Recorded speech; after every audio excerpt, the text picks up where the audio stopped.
नमस्कार, मैं doctor Manorama Mahanti IMD Bhubaneswar पूरा ओडिशा राज्य वेदर ब्रिफिंग करुच्ची। जदि देखा गत 24 घंटार तापमात्रा रेकर्ड तेज सर्वाधिक तापमात्रा रेकर्ड कर झारसुगुड़ा 41.6 डिग्री सेल्सियस सहित 7टी स्थान में 40 डिग्री सेल्सियस किंबा ताठू अधिक तापमात्रा रेकर्ड कर सहित वर्षा सहित बिजुली घड़घड़ी एवं झटका पवन रियलाइज होती। बरगढ़ सर्वाधिक वर्षा रेकर्ड होती जोटा कि रही 41 मिलीमीटर सहित बरगढ़ सोनपुर नवरंगपुर बलांगीर अनुगुल कलाहांडी आदि जिला गुड़िक वर्षा रेकर्ड कर बिजुली घड़घड़ी सहित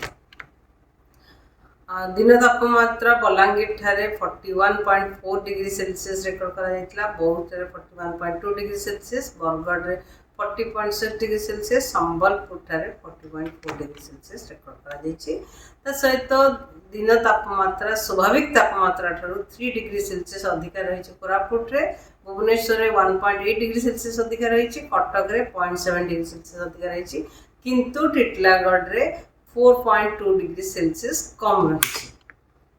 वर्तमान स्थिति पागर स्थिति अनुकूल रही आमर दक्षिण पश्चिम मौसमी आग को बढ़ापी आगामी 3-4 दिन मध्य साउथ वेस्ट मॉनसून किंबा दक्षिण पश्चिम मौसमी छत्तीसगढ़ बिहार झारखंड ओडिशा रे प्रवेश करिवार संभावना रही आगामी 3-4 दिन मध्य।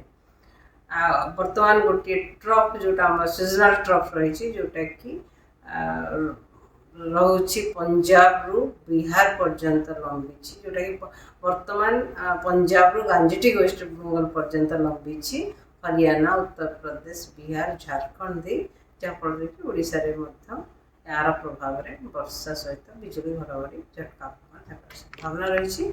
आगामी 24 घंटा आम राज्य में किसी स्थान में हल्का मध्यम वर्षा रही संभावना रही।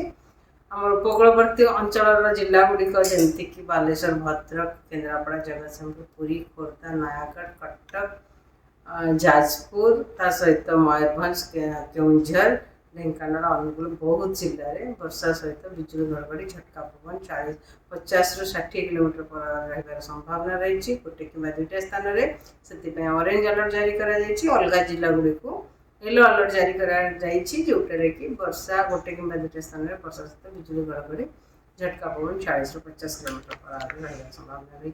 सहित आम उपकूलवर्ती अंचल जिला गुड़िक गुड़गुड़ी लगी काली जब देखा पूर्वानुमान करवा तेज आम पूरा राज्य में अनेक स्थान में हल्का मध्यम वर्षा होबार संभावना रही।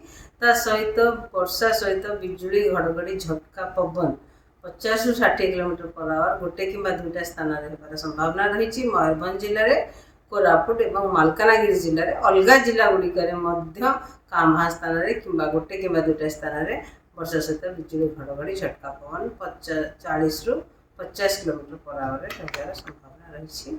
11 तारिख में आमर उपकूलवर्ती अंचल जिला गुड़िक गुड़गुड़ी लगी सहित 12 तारिख में राज्य अनेक स्थान में हल्का मध्यम वर्षा होबार संभावना रही।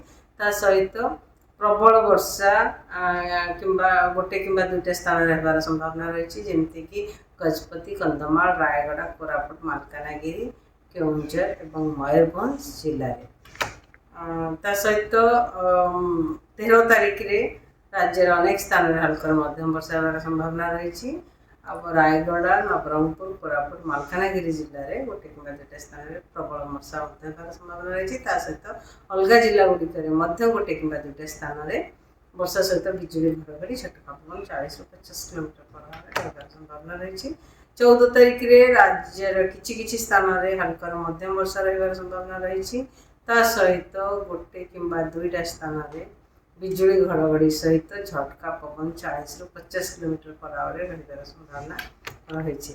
15 तारिख में राज्य में किसी स्थान में हल्का मध्यम वर्षा रही संभावना रही। 16 तारिख में राज्य में किसी स्थान में हल्का मध्यम वर्षा होबार संभावना रही। सहित जदि दिन तापमात्रा कि मैक्सिमम टेम्परेचर पूर्वानुमान करवा तेज मैक्सिमम टेम्परेचर आगामी 2 दिन पर्यंत विशेष परिवर्तन होबार संभावना नहीं मैक्सिमम टेम्परेचर किंतु 2 दिन पर तापमात्रा ह्रास पाइबार संभावना अच्छी 2 ରୁ 4 डिग्री सेल्सियस ता परवर्ती 2 दिन मध्य तापर 4 दिन पर तापमात्रा विशेष परिवर्तन होकर संभावना नहीं। धन्यवाद।